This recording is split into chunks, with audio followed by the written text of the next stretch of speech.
The nuclear clock is at 90 seconds to midnight. Climate change looks unstoppable, and authoritarianism is on the rise. Is the modern world worth living in? In this short session, we're going to look at the modern world across three broad factors: wealth, health, and the awakening, as well as a surprising force standing in opposition to a better world: the doom-scrolling limitations of our own hominid brains. That's a lot to cover in 10 minutes. We'll never make it. Well, we'd better get started. I get it. Many of you feel the modern world is a dystopian disaster of incredible proportions, and the end is just around the corner. And if you're watching this and you are personally struggling, marginalized, disempowered, and disadvantaged, wounded by crime or war or the hatred of others, then I understand that a message of hope can feel hollow, like a distant echo from a world that seems unattainably optimistic and out of touch with your reality. Even trying to say otherwise can amplify the bitterness of exclusion and disillusionment. But if you're willing to consider a few thoughts with me, and especially if you think we can all work together to make a better world, let's engage. Take your seat. The human adventure is just beginning.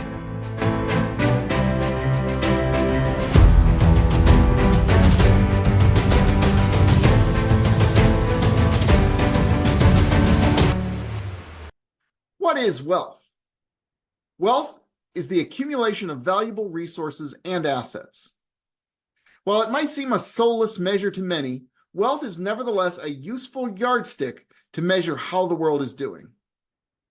Here's a chart on global GDP per capita over the last 2,000 years from the article Global Income is Rising by Marion L. Tupy and Ronald Bailey from humanprogress.org.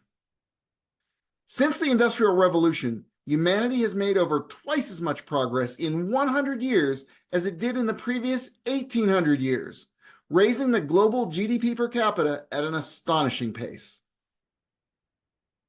That growth line on the right isn't just progress, it's exponential growth, or even asymptotic behavior where the value line on the right is rising to approach infinity. What about poverty? Extreme poverty has been on the decline over the same time frame, dropping from a high as large as 80% at the beginning of the Industrial Revolution into the 10 to 20% range today. This chart is from OECDlibrary.org and the article Global Extreme Poverty, Present and Past Since 1820 by Mikhail Moatsos of Utrecht University. What about inequality? Wealth inequality is real. In this chart, you can see that it has only gotten measurably worse for the bottom 50% since the beginning of the Industrial Revolution. This chart is from the 2022 World Inequality Report, Chapter 2, Global Inequality from 1820 to Now, the Persistence and Mutation of Extreme Inequality. In the article, Extreme Poverty, How Far We Have Come and How Far Do We Still Have to Go, Max Roser writes, "The big lesson of the last 200 years, economic growth is possible. Poverty is not inevitable." To continue the quote, "What needs explanation is not poverty, but prosperity. Deep poverty was the condition that the majority of humanity has always lived in. In the pre-modern days, hunger was widespread, and every second child died no matter where in the world it was born." Without question, then, there's much work to do to ensure economic and social justice. But in the modern world, there is wealth to distribute. In the pre-modern world, poverty and suffering were certainly more evenly distributed, but misery is not the measure we want humanity to share. We'll define health as long-term physical and mental well-being. There are many measures of health we can use to see how the modern world is doing, from nutrition and chronic disease to mental health and something called disability-adjusted life years. But for now, we'll focus on three key factors: child mortality rates, life expectancy, and infectious disease. Life expectancy has doubled over the last 2 centuries around the world. For much of history, starting with Cro-Magnons and Neanderthals, life expectancy was typically under 40 years. In the modern world, the United Nations has estimated a global average life expectancy of 72.6 years for the year ending 2019. The chart shown is from ourworldindata.org from Key Insights on Life Expectancy. Child mortality rates. For most of human history, and we're talking about hundreds of thousands of years, around 1 in 2 newborns died before reaching the age of 15. In the modern world, by 1950, that figure had declined to around 1/4 globally. By 2020, it had fallen to 4%. The chart shown is from ourworldindata.org from Interactive Charts on Child Mortality. Infectious disease. Pandemics can be counted on to plague mankind, but the Black Death killed up to 200 million people between 1346 and 1353, almost 50% of the world's population at the time.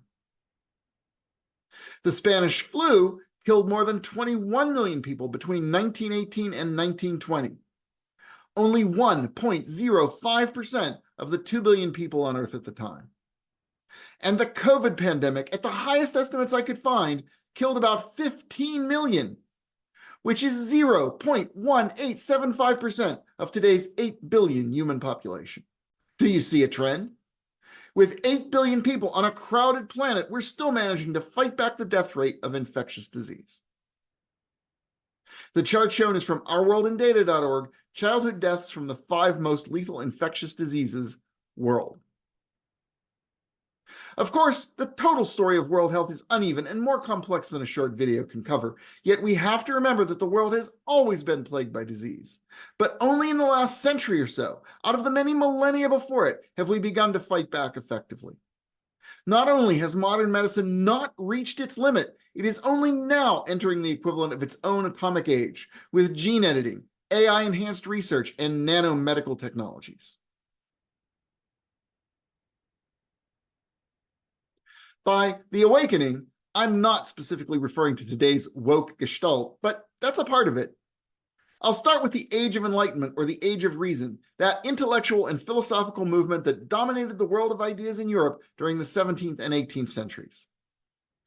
Centered around the idea that reason is the primary source of authority and legitimacy, the Enlightenment promoted science, skepticism, and intellectual interchange, and it opposed superstition, intolerance, and abuses by government and organized religion. All of the astonishing progress we've seen in the last 3 to 4 centuries is built upon the foundation of the Age of Enlightenment. Today's wokeism is not specifically focused on science and reason, but it does build on the Enlightenment's opposition to intolerance, superstition, and any form of government or theology bent on authoritarian rule rather than representation, on fundamentalist dogma rather than social and environmental justice, on scriptural purity rather than diversity and inclusivity. Anyone who's watched this far is likely to express concerns for the environment, be worried about climate change, and to advocate for social justice. What you may not realize is how amazing it is for you to be thinking those thoughts at all. You are a member of the only species that is awake enough to have members capable of caring about the state of the world. And as far as I can see, the future belongs to you and those like you, and it has been trending strongly in that direction for the past 300 years or more. One force that will keep us going in that direction is literacy. The rise of worldwide literacy from the 1400s to the present is a remarkable testament to human progress and the transformative power of education. In the early 15th century, literacy was predominantly a privilege of the elite, with education largely confined to religious institutions and available only to a small segment of society. Over the centuries, made possible by the invention of the printing press and spurred by the Enlightenment's emphasis on the importance of education, literacy rates gradually increased. The establishment of public schooling systems in the 19th century and the global push for universal education in the 20th and 21st centuries has made a huge difference. Today, literacy is recognized as a fundamental human right, and significant strides have been made toward achieving global literacy, with UNESCO reporting a rise in the global literacy rate to 86.3% among adults and even higher rates among youth. The journey from the rarefied scriptoria of medieval monasteries to the widespread availability of digital learning platforms encapsulates a profound shift toward inclusivity and empowerment through literacy. Sorry to interrupt. Does he remember he promised to finish in 10 minutes? Just go with it, he'll be wrapping up soon. Futurist Jim Carroll talks about the advance of what we know as knowledge velocity and gives us the following glimpse of that on his website. Buckminster Fuller spoke of the knowledge doubling curve in 1982. He suggested that in 1900, human knowledge doubled approximately every 100 years. By the end of 1945, the rate had come down to every 25 years. By 1982, every 13 months. Scientist, inventor, and futurist Ray Kurzweil believes that with the arrival of the internet, human knowledge is doubling every 12 hours. In just the last year or so, with the advent of large language models and advancing AI, new discoveries in mathematics, chemical research, and materials discovery have been made faster than would have been possible by humans alone. Here's one example. Microsoft, in collaboration with the Pacific Northwest National Laboratory, PNNL, has made significant strides in battery research by leveraging artificial intelligence to explore new materials that could potentially replace or reduce the amount of lithium used in batteries. This effort is part of a broader initiative to address the challenges associated with traditional lithium-ion batteries, such as scarcity, environmental impact, and safety concerns. The AI-driven process has dramatically accelerated the research timeline, identifying promising materials in a matter of days instead of decades. The accelerating advance of human knowledge, fueled by a remarkable increase in worldwide literacy and education, coupled with the groundbreaking developments of artificial general intelligence, heralds a future ripe with potential for humanity's ascent to unparalleled levels of prosperity, social justice, and peace. This triad of progress, knowledge expansion, educational accessibility, and intelligent technology creates a synergy that could solve enduring global challenges, democratize access to information, and foster innovation at an unprecedented pace.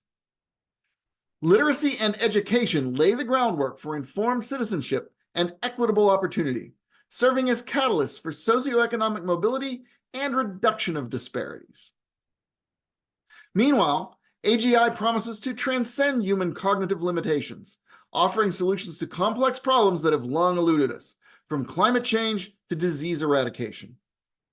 Together, these forces are poised to usher in a new era where the fruits of progress are more evenly distributed, where decision-making is enhanced by profound insights drawn from vast pools of data, and where societal systems are reimagined to prioritize the well-being of all inhabitants of our planet.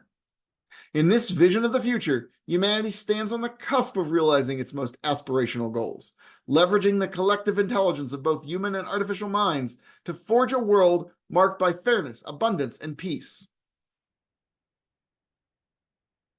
No, not everything is going to be great because historical trends will make it so, or because technology and knowledge are advancing so fast. It's still up to you, up to us. But sometimes we get too cynical and nihilistic.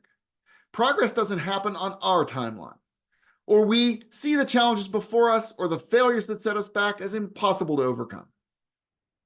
Our ancestors suffered, struggled, lived, and died in ages far more dystopian than our own, and out of that they delivered into our hands all the tools and the critical mass of wealth, health, and knowledge with which we can build an astonishing future for mankind. Will we? The reason you are concerned at all is because there are powerful forces in opposition, and one of those is you. Your own brain stands in opposition to a better world. Fear stands out as the most potent trigger for capturing our awareness. Our biological makeup ensures we react this way. Sadly, both our economic and political domains, along with the internet's attention economy, are precisely engineered to seize our fearful focus without restraint. The easiest way to accomplish this is to tell you what and who to be afraid of, whose fault your problems are, what ideas and people to demonize, and what tribe to join to ensure the safety of your person and your beliefs. Your brain is built this way because we were not always the world's apex predator. Once we were prey to lions, leopards, hyenas, bears, wolves, and birds of prey that especially liked the taste of our little ones. If you didn't respond strongly to fear signals in the ancient world, you were dead. If you don't have something to fear, the need for fearful attention is so great, your mind is likely to manufacture threats out of anything it can. Much like your brain finds shapes in clouds and faces in grilled cheese, it just has to. In the modern world, certainly there are real things to fear. There are immense challenges and even existential threats to overcome. But fear is the weakness by which you can be manipulated, and you are being manipulated like never before. Conspiracies, disinformation, demonization, and just general fear-mongering is at a level that I've never seen before in my lifetime. Now, how to counter that is a subject of great complexity all on its own. For now, all I want to say is be aware, be awake, be woke to the level at which your attention and actions are being manipulated and motivated by those who tell you to be afraid and that the worst is about to happen. Some of these people may have good motivations. Some may be your heroes. But regardless of all that, fear, anger, and existential dread are not the inevitable legacy bequeathed to us by our ancestors. We live at one of the most consequential times in human history, a time of vast transformation and unlimited potential.